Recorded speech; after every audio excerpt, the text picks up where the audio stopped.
Kwa viongozi wetu wa dini, kaeni kwenye mstari wenu. Dini zetu zote zinasema kila mamlaka imeletwa na Mungu. Kila mamlaka imeletwa na Mungu.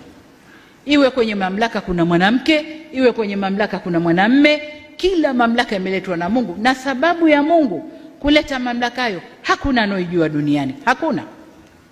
Mungu peke yake ndo alikuwa anajua. Kwa nini Samia leo yuko hapa?